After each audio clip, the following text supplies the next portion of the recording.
Well, welcome everyone to CG webinar number 358. And we have again with us today, Yusuf Oldaç from Lingnan University in Hong Kong. I'll introduce Yusuf and he will introduce his topic in a moment, but let me first take you through the webinar protocols.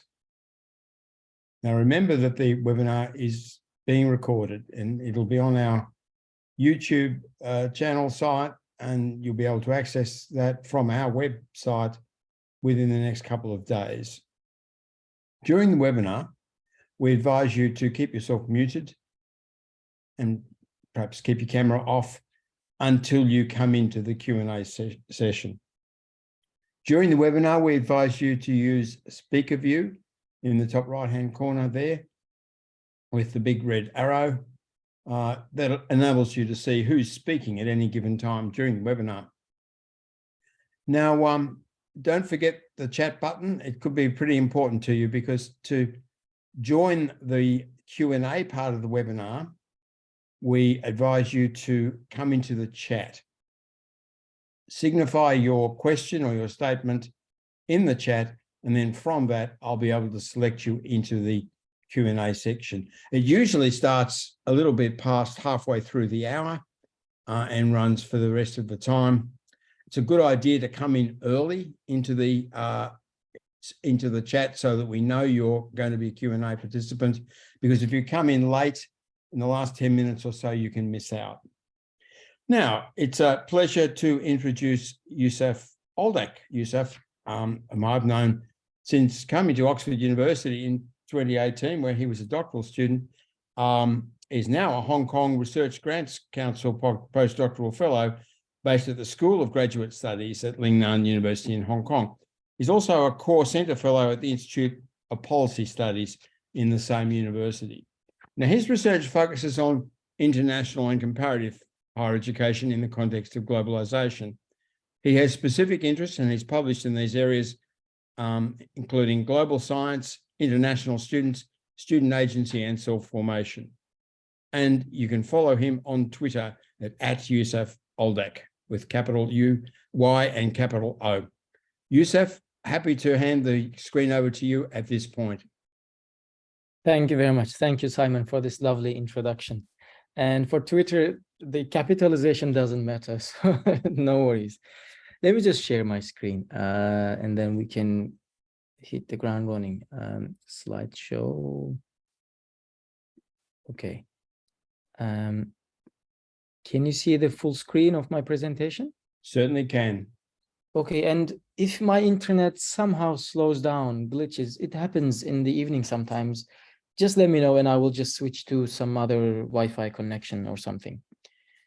Yes, once again, thank you very much. It's always an honor to present here at CGHE at Oxford, such an established and important research center, I would say. And Simon, thank you very much for running this with all the other people who are helping you, of course. It's a very important research center of higher education, research overall.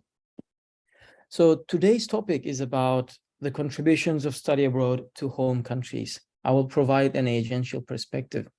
And I think this topic will be maybe really relevant given the elections in Turkey 2 days ago, because the participants that are Turkish, and I think what you will hear that they said will be resonating well with this, how can I say, elections. So this talk is prepared for the CGHE webinar series on the future of cross-border academic mobility. And as Simon said, I am Yusuf. This study was funded by British Association for International Comparative Education and Oxford Center for Islamic Studies. So let me start with a background. International higher education provides a significant opportunity for individuals to improve and form themselves. With increased capabilities newly formed through international higher education, the assumption is that the graduates will have a higher potential to contribute to their home countries and the wider society. Yet, the contributions of international higher education graduates to their home countries have not received adequate attention in the international higher education literature. The existing studies have traditionally positioned the discussions on contributions to home country in international higher education within the frames of brain drain, gain, or circulation, which are terms used to refer to the migration of highly skilled individuals. In the brain drain, gain, circulation literature, the question mostly revolves around this: whether individuals who went abroad to obtain a degree are a lost skilled workforce if they do not return, and also on the consequences of this situation on their contributions if they do not return afterwards. However, this study does not situate the contributions of international higher education graduates to society within the brain drain, gain, or circulation paradigms. These popular models, especially the idea of brain drain, may have some problematic assumptions. These assumptions include international mobile students being able to contribute to their home country only by returning after completing their degrees, and then sending countries losing their skilled workforce when these students do not return, and each person's identity belonging to one nation only. These are some of the highlighted things in the literature that they say brain drain literature has issues with. In addition, diaspora literature can also be relevant to the discussions of international higher education graduate contributions. Diaspora groups and their contributions to the home country have been well examined in the literature. However, the studies that focus on contributions of diaspora do not focus on international higher education graduates specifically, although the groups on which they focus may include migrant graduates as part of the larger diaspora group.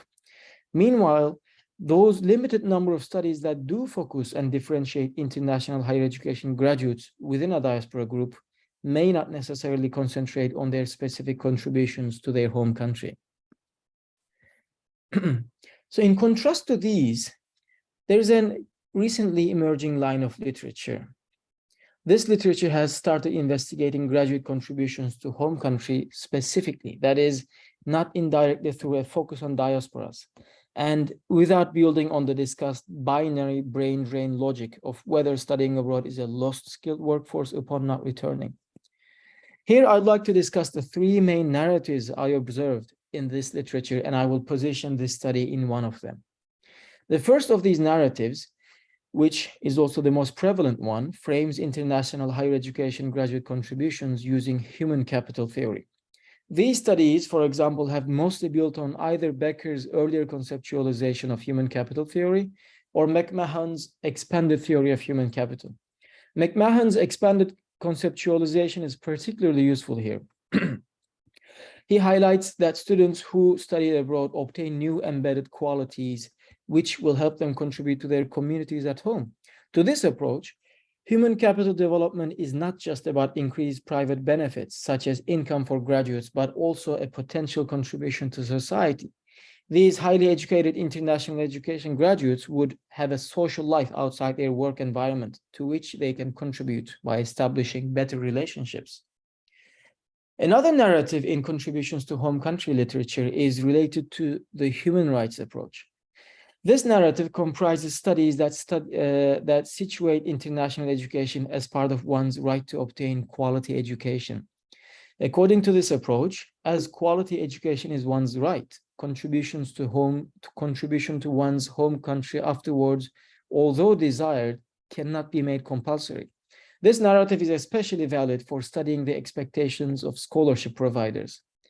However, this approach has not been as popular as the human capital approach, I have to say that.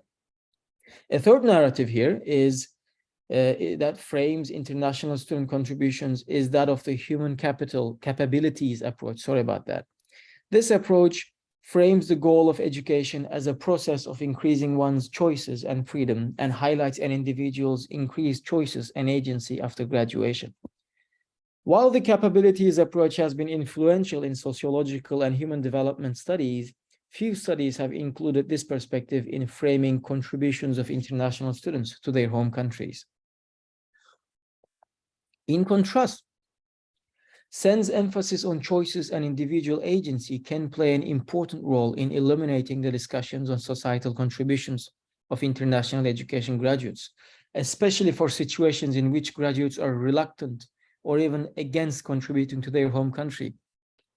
The existing scholarly work supports this notion by pointing out that returning to the home country does not automatically equate to contributing to it.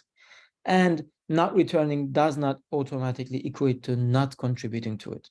The role of agency makes the difference here, which has been understudied in contributions literature. So in this study, I draw on individual agency to investigate international higher education graduate contributions. I argue that international higher education graduates have freedom to attain whatever they decide to contribute to their home country and beyond it as responsible agents building from Sen and Campbell's studies. There are only a few publications that has drawn attention to the gap on the focus on individual agency in investigating international higher education graduate contributions. The current study contributes to this literature by filling out this gap, building from new empirical insights from Turkish students. I combine this agential perspective with the push-pull model in the theoretical framework.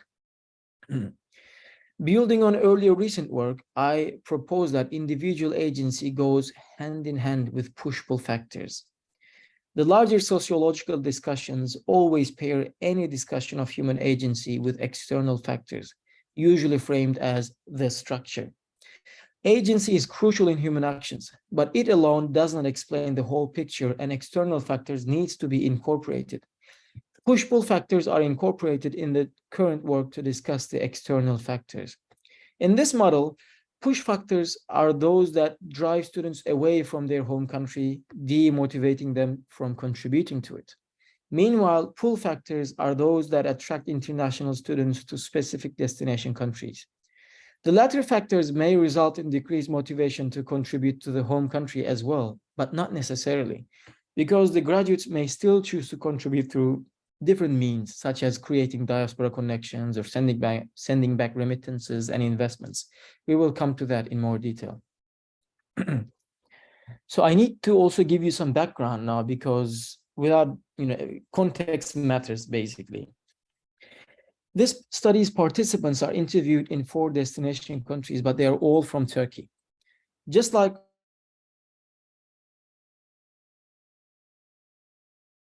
national students,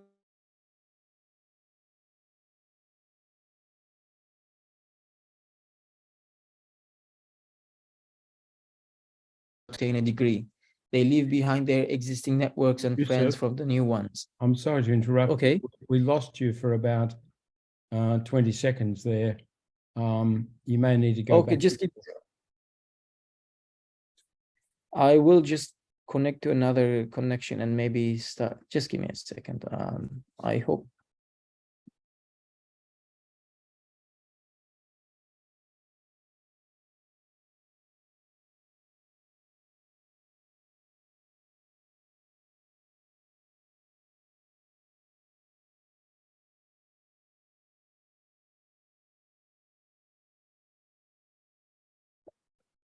Hello. Yeah, we can hear you. Can you hear me now? Okay. Quite I hope well. it sounds better now. Yeah, well, you just dropped out before, so you're not dropping out now. That's good. Okay.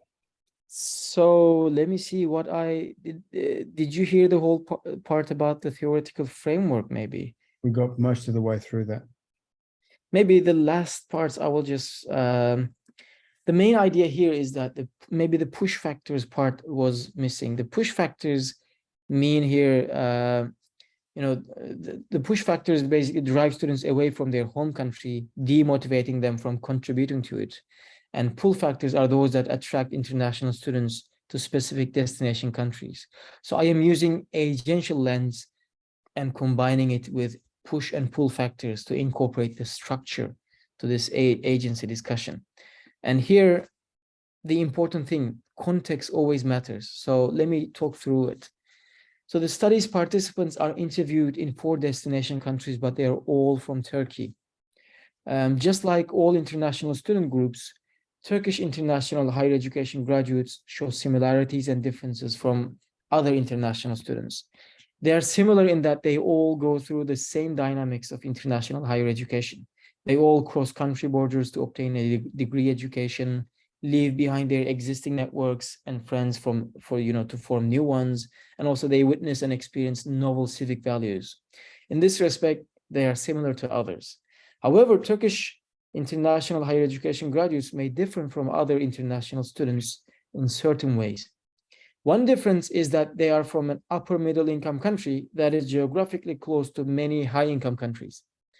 As a result, they may have both the motivation and the means to cross borders for education. This circumstance made Turkey susceptible to high levels of international student mobility and graduate migration. These are topics of great significance in societal contributions literature. Also, Turkey has been undergoing a complicated and volatile political situation lately. There was a coup attempt 4 years ago before the data collected. Its impact was very palpable. What's more, the populist and divisive politics still continue, and the new election results 2 days ago indicate that they will likely continue for a long time. Most watchdogs, report decreasing freedoms. Also, there is a significant decrease in purchasing power among the society. I mean, it's a beautiful country, at least that is how I try to see it. But these developments have created a rather pessimistic perspective for young adults studying abroad. In other words, the push factors emanating from Turkey are very strong at the moment. Is my sound coming clearly? Yes. Okay, that's good to hear. So that was the context, and let's talk about the methodology now. This is a qualitative study that drew its data from semi-structured interviews. The participants of this study were 50 Turkish recent international higher education graduates who studied in various host countries. These include Azerbaijan, Bulgaria, Germany, and the UK. These were purposefully chosen host countries. The idea was that to go beyond one host country context and get an overall picture of agential contributions. Graduates who stayed in their host countries after graduation were interviewed in these countries, and returnee graduates were interviewed in Turkey. These countries were selected among the top 10 most popular destinations for Turkish students based on the UNESCO data. The idea was to ensure variety while preserving feasibility. The countries were chosen on the basis of factors such as historical, cultural links, political economy, and the quality of higher education institutions. I screened the participants using a combination of snowballing and internet searching. The participants had a balanced distribution of return status. There were 26 migrant graduates and 24 returnee graduates. Migrant graduate means international higher education graduates who were residing in their host countries during the time of interview, whereas returnee ones are those who had returned to Turkey at the time of interview. I also paid attention to having a balanced gender distribution as much as possible. Participants, they graduated from a broad range of study areas ranging from social sciences to engineering and sciences. The participants were all young adults, meaning their age ranged from 20 to 35. This was to obtain insights from recent international student mobility experiences and to ensure that the perceptions are comparable. In addition, the study did not include Turkish government scholarship recipients. Turkish government-funded students have to work a certain amount of time in a pre-specified organization in Turkey after graduation, which can significantly influence graduate perceptions on their societal contributions, let's say. Moreover, the majority of studies focusing on contributions to home country focus on scholarship recipients. So this is another incentive to study non-scholarship recipients. Okay, just checking. I guess the internet should work fine. So let's get to the findings. So in this section, I will start the findings under 3 emergent themes, namely agential rejection to contribute, better from abroad, and shifting allegiances and transnationality. These themes emerged without a specific prompt about unfavorable push factors emanating from Turkey, which makes the situation even more interesting.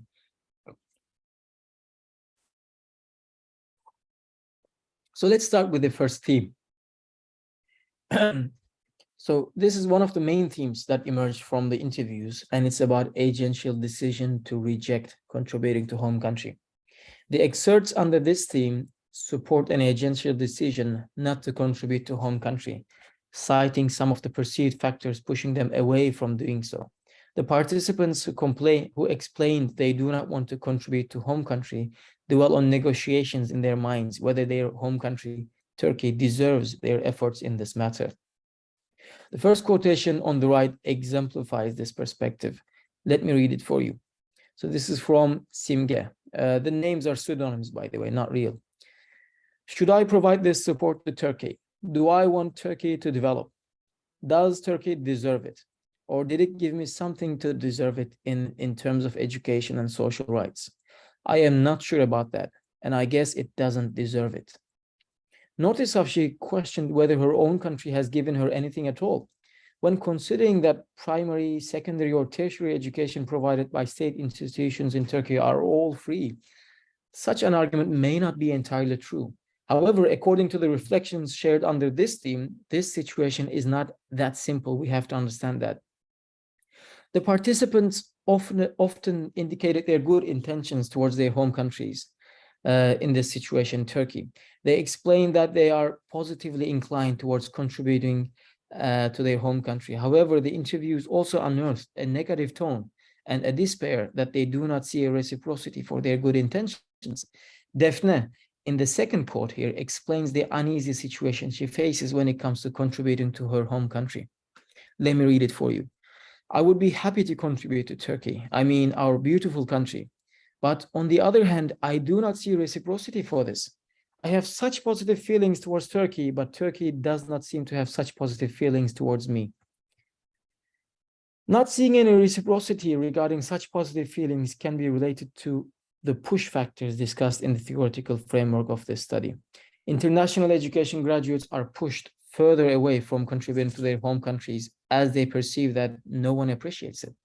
The participant interviews included abundance of such explanations. Also, the participants highlighted that they do not have any legal obligation to return and contribute to their home country either. They were not government scholars. Onur's reflection in the third quotation illustrates this situation well. Let's read it. Why don't we go back and contribute after studying abroad? Well, it's our own life, our own choice. Maybe because our own resentment, maybe we saw some negativities in Turkey and not here, and so we stay. We didn't study here with a government scholarship. We paid with the financial support given by our own family or the income we earned by working while studying. The role of agency is crucial in contributions to home country after studying abroad. And it is even more highlighted when international education graduates are not bound by any legal requirements. The interview data shared under this theme demonstrates how international higher education graduates can agentially reject to contribute to their home countries, regardless of their country of study and return status. This is the second theme. This theme specifically highlights the perspectives of those participants who stayed in their host country after graduation, but still dwelled on their intention to contribute to their home country. The participants argued that their contributions to their home country would be better from abroad. This theme can be understood better with state-nation separation. The participants still want to contribute, but the intention is due to their allegiance to the people, separating it from the current governing state. The participants repeatedly highlight two push factors here: that no adequate opportunities are available in Turkey, such as the necessary labs for research or large corporations focusing on their field, or because their jobs are more difficult to do in Turkey due to restrictive atmosphere, such as the academic atmosphere. Here I will provide some sample interview excerpts to delineate the theme. To start with, Yashar is a finance graduate who currently resides in London, UK. During his interview, he discussed extensively that his home country lacks big investment banks, such as the one he works now. In the first excerpt on the right, he explained how his contribution could be much better and on a bigger scale if he stayed in London instead of returning. So let me read it for you. I think if I return, I won't contribute as much as I do from here. My current company doesn't have any investment in Turkey yet. Even if investing in Turkey becomes easier, somebody needs to tell potential sponsors about it. $14 billion a year enters to Turkey in this area. Our average investment at once is 1 billion turnover. If I do one project on such a scale in Turkey, that 14 billion will become 15 billion. So that seems like a good reason. For the explained reason, though, Yaşar has taken the agential decision to stay in the host society where he obtained his international degree. Later in his interview, Yaşar also discussed the increasingly not so attractive restrictive atmosphere in his home country. Other participants were also conscious of the increasingly restrictive atmosphere in Turkey. This circumstance is also relevant for those who are interested in conducting academic studies that may include critical perspectives towards contemporary issues in Turkey. One example is presented in the excerpt here in the second one. She repeatedly mentioned the restrictive atmosphere for studying certain topics in Turkey. Building on such claims, she explained that she can conduct such studies in Germany freely and hence contribute to her home country from abroad. Let me quickly read it. Like Turkey, Italy, Greece, these have vast number of unemployed women, and some of them are not even considered unemployed. For example, this is one of the topics I want to work on. I can work here on this population of women who are not even considered unemployed in Turkey. I do not have to return to Turkey to do it. As the sample excerpt indicate, push factors such as restrictive atmosphere in the home country lead the participants not to return home. Nevertheless, they still would like to contribute it from abroad. Another form of contributing from abroad could be doing business with and importing products from Turkey while studying in the host country.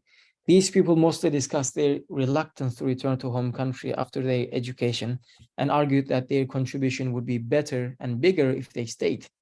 Berke's example here in the third quotation exemplifies this.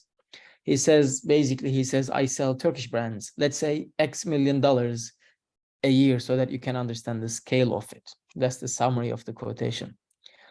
Overall, the participants of whom I shared their reflections in this section dwelled on their goodwill to contribute to the nation better from abroad. The general thinking among them was that international higher education graduates who have not returned to their home countries will continue to grow as the escape from Turkey will continue in the future due to political and academic situation in Turkey. This again is actually, I took this part from an interview as well. This indicates that the theme of better from abroad will gain ever more importance, I think, afterwards. This is the last theme. This theme brings together the excerpts that indicate how the participants negotiated their transnational identity shifts. According to Rizvi, such transnational transformations could occur during any international study experience. However, the interview data of this study indicated that the push factors emanating from Turkey are facilitating and even accelerating international students' allegiance shifts. To illustrate, let's look at the first quotation here from Zeliha. She says, for me, there is no direct belonging to Turkey. But, can you hear me? Okay. I guess it was just, okay. So I'll just continue. For me, there is no direct belonging to Turkey, but to the ideals I created. This is not like a country or national unity border. If it is a country compatible with my ideals, I would gladly return, live there and work even for little money. Zeliha here highlights her transnationality. She does not feel she belongs to any country anymore. Her allegiance is now to her newly formed ideals and whichever country is compatible with them. Zeliha is not alone in this thinking. The excerpt from Rana's interview also signifies this perspective, which is the second one here. She says, I am from here, Turkey, but it is questionable whether I feel I belong here because my heart is broken in general. I saw that you could live more pleasantly. So I want to create added value, but will this be country-based? No, it will be human-centered. I think people are global and the world is a global space. Notice how she associates her overall disappointment with Turkey to her feeling of belongingness. She explains that she will make agential efforts to contribute to humanity instead, rather than to her home country specifically, even though she has already returned from studying abroad.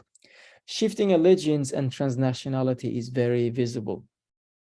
Furthermore, the acceleration of transnationality and shifting allegiances is visible even for those who already felt they were world citizens before their international higher education experience.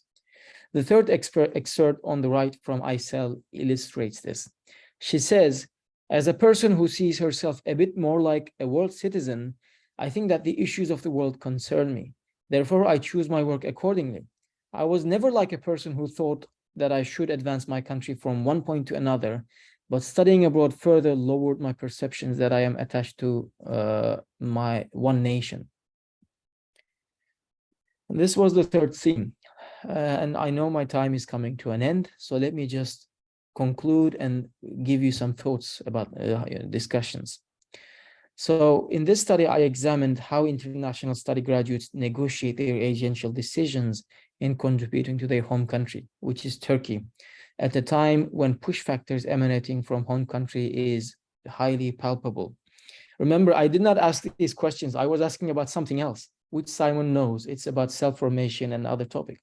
But these things came up, and which was very interesting to me. This findings section specified 3 emergent themes in relation to earlier discussed framework of the paper: agential rejection to contribute, better from abroad, and shifting allegiance and transnationality. All 3 themes point out the importance of individual agency in international higher education graduate contributions, which has been mostly neglected in this line of research, echoing Tran and Wu and Campbell. Agency is an important concept mostly missing in the brain drain or gain literatures, or circulation literatures. Return status has been mostly seen as the defining factor for deciding whether an international graduate is a lost workforce. This study shows that there is more nuance into this matter. Some participants argued that they would do everything in their hands not to contribute to their home countries, even though they had already returned to their home country. Meanwhile, others explained that their contributions would be better if they did not return to Turkey. Thus, this study supports the studies that problematize return status. Moreover, the larger sociological discussions of human agency always pair agency with external factors, as I mentioned. These external factors are often termed as the structure. Hence, the findings revealed that combining individual agency with push-pull factors provide a more holistic explanation of contributions to the home country. This study focused more on the push factors as they emerged to be highly prominent in the participants' perceptions of their contributions to Turkey. Based on these findings, the recent developments in Turkey, especially the alienating impact of governmental policy and practices, have been pushing away its own citizens who have studied abroad from contributing to their home country. Considering that international higher education graduates are highly educated and self-formed young adults who have a long, productive time ahead, it is in Turkey's best interest to win their hearts back. The examples here followed the Turkish case, but it does not necessarily happen for the Turkish case only. I suspect the framework proposed would work in other contexts where similar issues exist. So my data is from Turkey, but yes, this probably will work in other parts as well, where similar push factors are happening. Lastly, transnationality and problematizing the sense of belonging to one's home country have also emerged as a strong theme from the analysis. Transnationality in international education is well researched. However, the analysis here indicated that push factors emanating from home have facilitated and even accelerated the participants' shift in allegiance and transnational negotiations in their mind. However, one main point here is that even though international education graduates who are motivated to contribute to overall humanity are desirable, those graduates who specifically want to exclude their home country from this equation are a significant area of research, and we may want to look at this more. Thank you very much. I know my time is over now. Happy to discuss more. Thank you for the time and for your attention. And thank you, Yusuf. Very interesting material. And I do invite our webinar participants to come forward now with questions and statements that you might want to make in relation to Yusuf's presentation. I might start the process, Yusuf, with a couple of questions. You've been looking at Turkish students for a while, mobile Turkish students, back to 2017, thereabouts. tell me, now over that time span, which is now 5 years or more, has the turn to a more strident, determined kind of nationalism in Turkey made a difference in the outlook of these graduates and students? I mean, apart from perhaps putting people off in the ways you've talked about, have there been, has the national spirit of nationalism affected people more, do you think, over time? I mean, are there people being drawn to the national project, is what I'm asking. So that's a good question. So we have to talk about how this national project is being pushed forward, right? The policies and, you know, the way the government works, it's, you know, in a populist and it's in a way divisive policies. Let's say the elections are always won like 50+1 or 50+2. You see, it's 52% this Sunday. And all the rest are bad guys, not nationalist enough, not good enough, etc. So such a policy, while maybe motivating some group of people to be more nationalist, I don't know, loving country, whatever, but putting off the others, and the others are again huge number of people still, you know, 48% of a 85 million country we're talking about, if we talk about the latest election. So in that sense, and also if we add to this equation that these people who study abroad tend to maybe, this is my observation, I haven't done, you know, large scale surveys, but they tend to be against the policies of this current incumbent state government, let's say. So it's maybe working in the opposite direction. So it's not helping, but it's actually pushing people more and more away. But I have to say, maybe if we took the government scholar recipients, they are chosen in a different way. Like there is interviews, you know, maybe they make certain, you know, there are some characteristics exist. Maybe we would be having a very different perspective here. Maybe they would, my guess is they would more talk about the economic problems, etc., and less about, you know, this being restrictiveness and other atmosphere, etc. So that's my thinking. But yeah, it's, I hope that answers your question, let's say.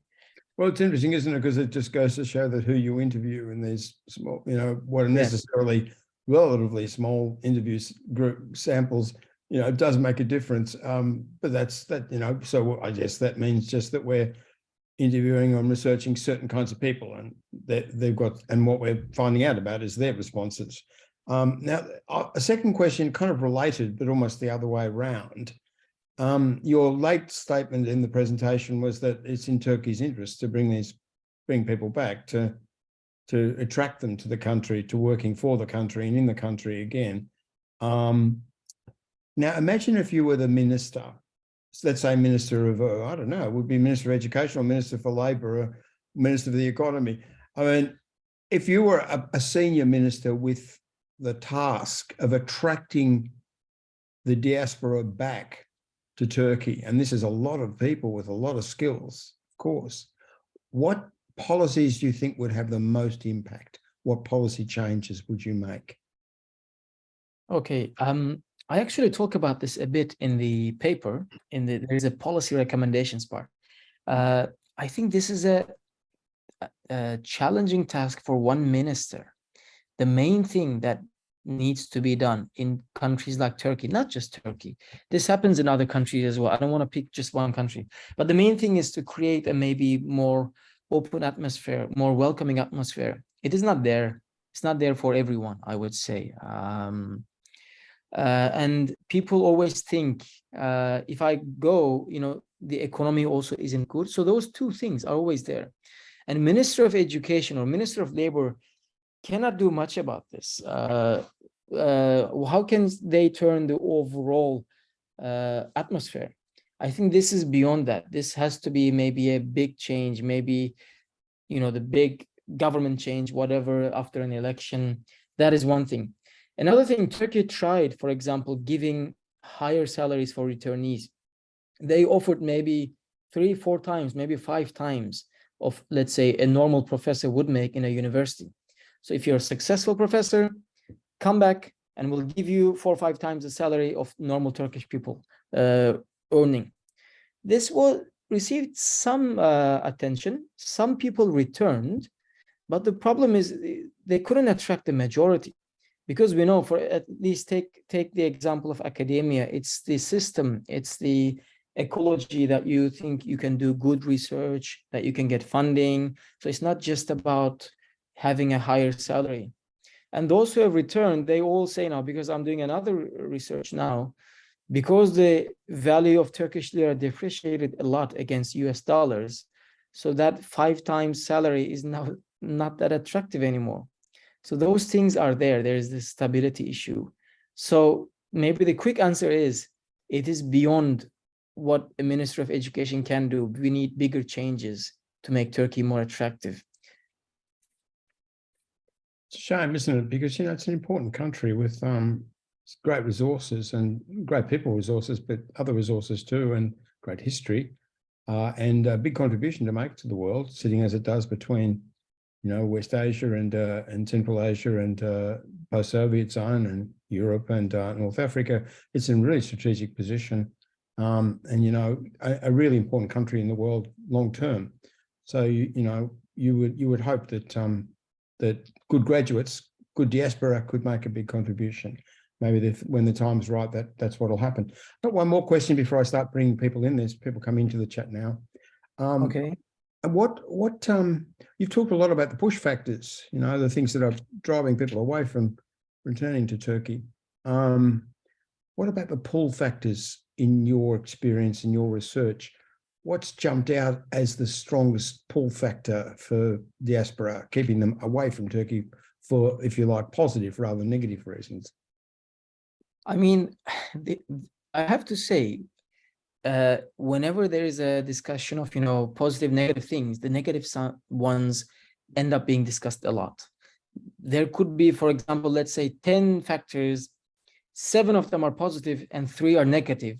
But the negatives are so visible and sometimes mentioned so much more. This is just the human nature. We tend to focus on negatives. So the interviews tend to focus on this one. So they said, you know, the push factors, mostly that was the mentioned ones.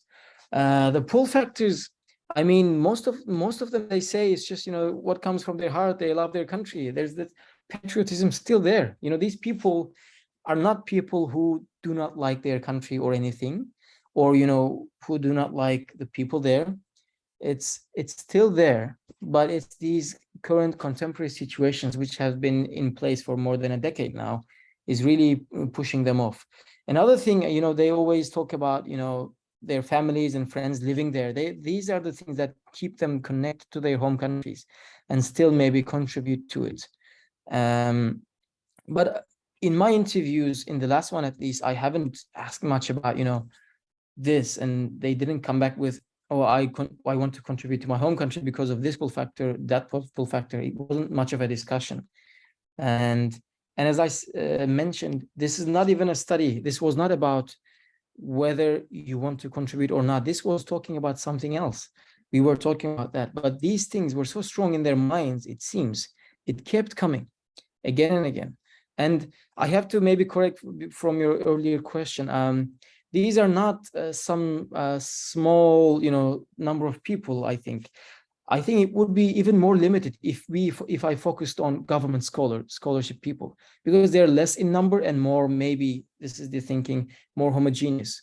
But those who do not receive scholarship, those who go themselves or find scholarship from the universities, the host universities, they are the most heterogeneous group, I would say. So in that sense, trying to reach some diversity here.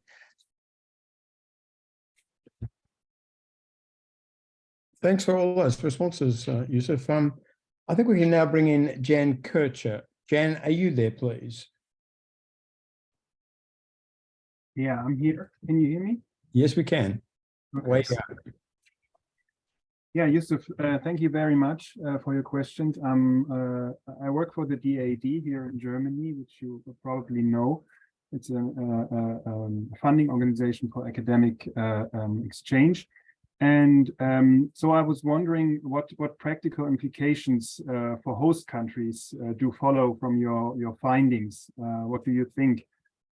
Because that's what we are discussing at the DAD again and again. Are we kind of also responsible for the consequences of international students coming to Germany, leaving their countries of origin, and maybe even staying in Germany after their graduation? Do we have a kind of responsibility that at least part of them return to their countries, or is it just a question of individual agency? So that would be my question. Okay, thank you very much. I think that question, so are we talking about here students who are funded by DAAD, students who just arrived to Germany and they just somehow studied? That will make a difference. If we're talking about DAAD students, of course, they should follow whatever the things that they signed up for. I mean, the rules. But if these students somehow went to Germany, got acceptance from a good university, they worked hard during their studies, etc., I think it may not be a good policy to, just say, you guys should go back. That is the difference, how they come. And the Turkish government scholars already, they have to go back anyway. So that's not to worry about for DAAD anyway, because they have their own procedures. They even know where to work after they finish their studies. Maybe they can still stay a few more years, but then they go back. But all the others who, do this by themselves, by working or, using their families' money, etc., I think it is hard to, make a macro level policy on this. It's hard to say, hey, you guys have to return. That is really tough to say. I would say in that sense, that specific group, not much DAAD can do anyway. And these students, most of them, my impression, not all of them can stay. I can't say majority staying, because those who stay are usually those who have a job or those who somehow got some assistance from the university after graduation, etc. At least that was my observation. There could be some overstaying their visa, etc., but I hope they're not the majority. I mean, I don't think so. So that's the thing. And in terms of if, we're talking about German students who go abroad, and if their contributions, etc., I think maybe DAAD has a less strict controls on this, like rules on this compared to the Turkish one. That's my impression. And the main thing is, I think the Turkish people, you see that tone in most of the interviews, they feel they're heartbroken. So they don't want to contribute. Half of the people I interviewed were already back in Turkey, and they say, well, we will do everything possible not to contribute. I'll do my best not to do this, etc. So as long as there's no such big issue, big atmosphere going on in Germany, there wouldn't be such worry either, I think. So I hope this maybe answers your question. And if you want to follow up with a more detailed question, please let me know. Yeah, maybe just a follow-up comment. The reason why I'm asking is that there has been quite a shift, I think, in Germany during the last years, and also within the DAAD, because of our workforce shortage. It used to be more that the kind of thinking within the DAAD and in the whole German higher education politics was that it's up to the students if they want to stay after their studies, or if they want to return to their countries, or if they want to go to a third country afterwards. But now, because of our workforce shortage, it's getting more and more important to persuade students to stay in Germany, because we need them as for our workforce. So don't tell this to Turkish people. They will apply to courses every shift in the German perspective. We are getting closer now, I think, to traditional host countries like the English and the Anglo sphere. So that's just one thing I wanted to tell you, that there's a kind of a policy shift right now going on in Germany. Okay, that's interesting to hear.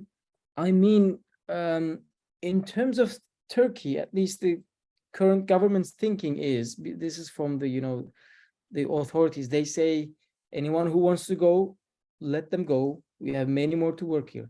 So it seems they're not very much worried about this. So at least in this, from this participants group, the other side does not worry much. So in your case, the responsibility aspect, maybe you can think of it, but it's not like the other side trying to attract so much at this point. It's a bit weird rhetoric, but it's what I heard last couple of weeks. I mean, yeah,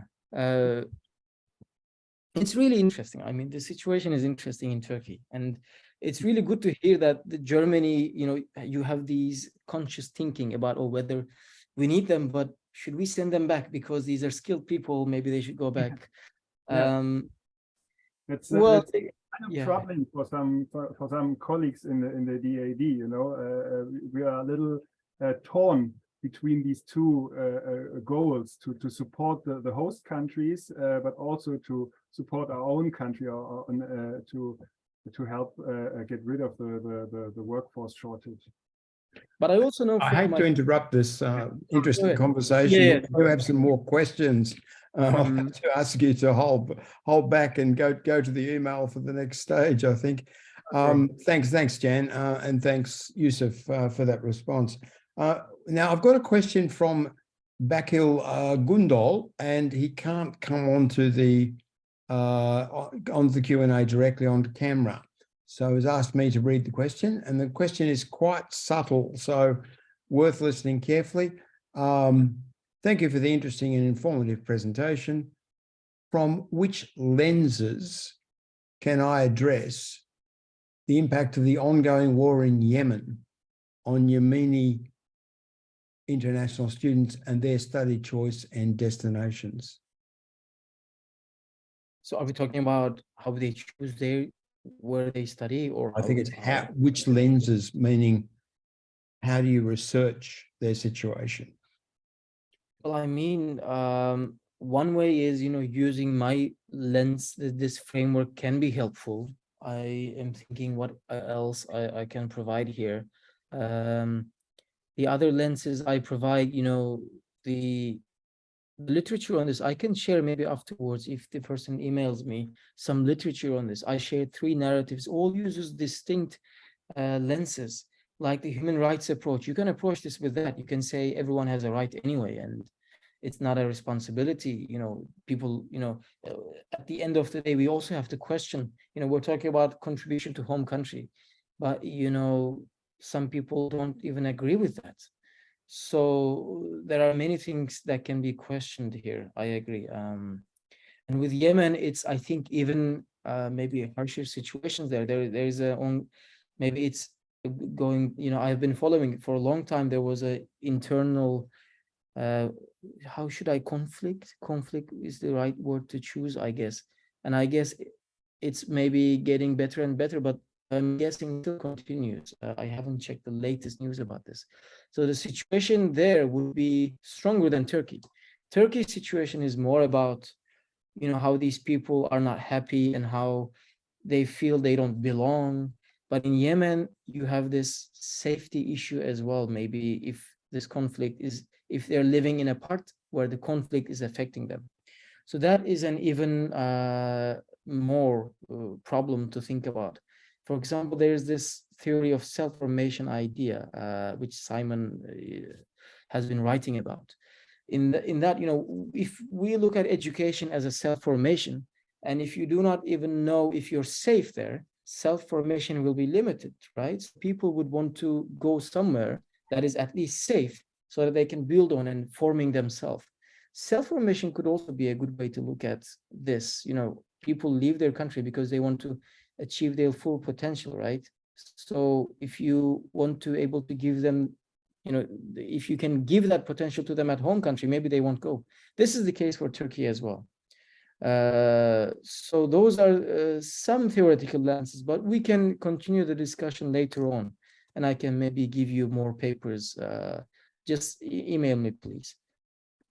Thanks, Yusuf. And perhaps that dialogue can continue on email. Can we now bring in Marisa Tullio? Marisa, are you there, please?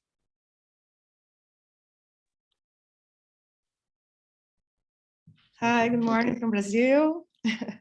It's my first time talking here because my English is not so good, but I will try to explain. In Brazil, the educational context is very, very bad because of the last government. But now we have a new one, and things are already getting better. And we have a very good education minister.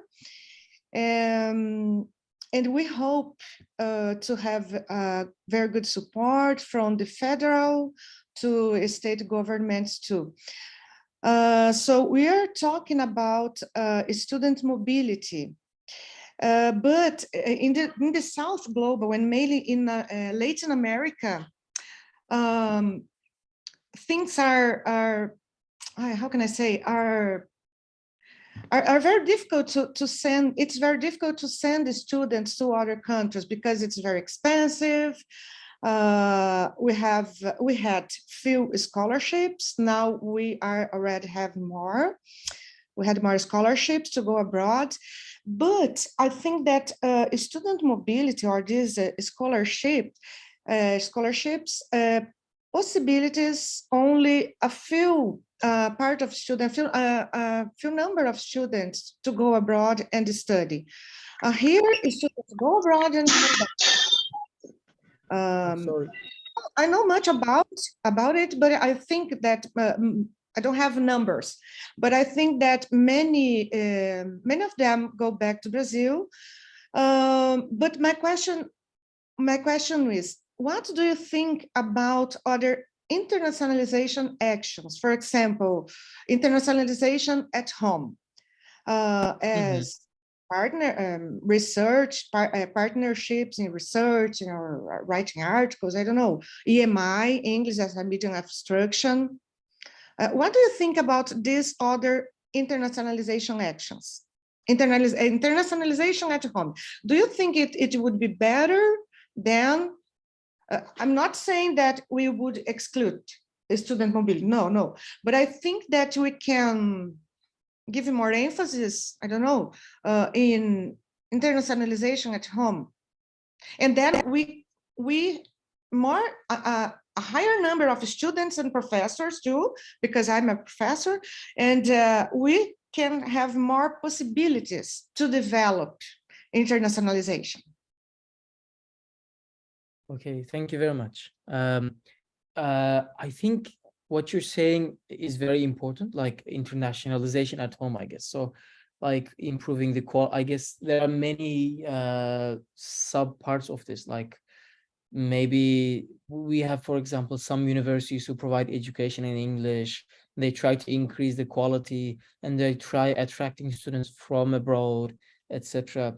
These are all important and valid things, and I think they should be pursued regardless of what's going on with international student mobility.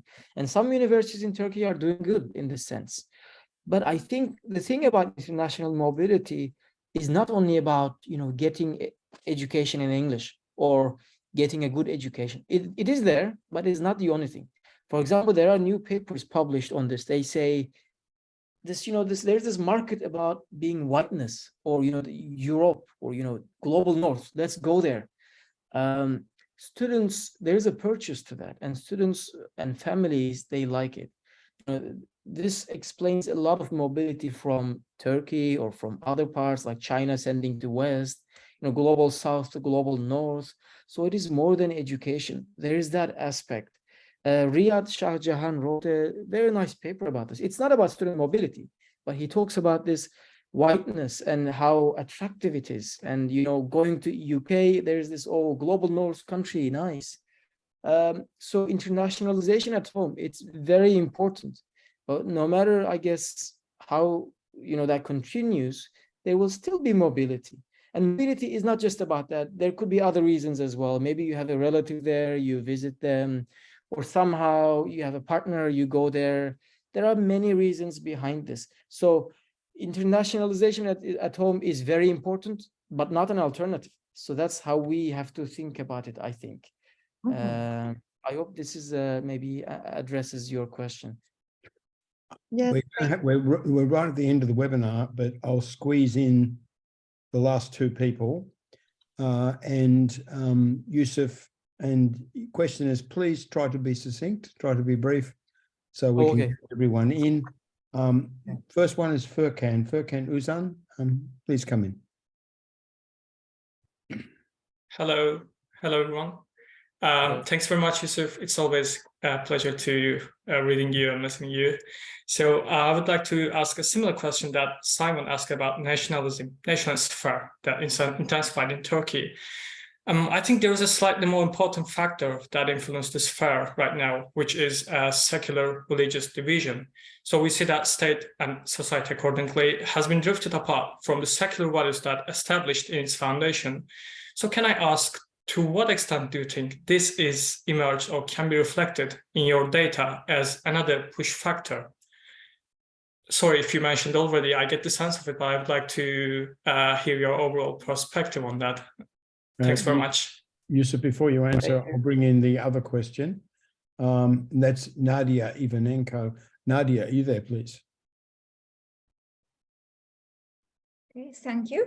Thank you, Yusuf, for your very informative presentation. I would like to ask the next question. Have you researched or is there any perspective in your research to see international students or researchers as a kind of bridge between their home country and the host country, like to establish international connections between scientists, whatever? So, I mean, have you researched or do you have any insights about that? Thank you. Thank you very much. So you've got Should two I questions. go ahead? Yeah. Okay, thank you very much. So what Furkan highlighted is actually very important for Turkey's dynamics. There is this secular religious, how can I say, binary almost.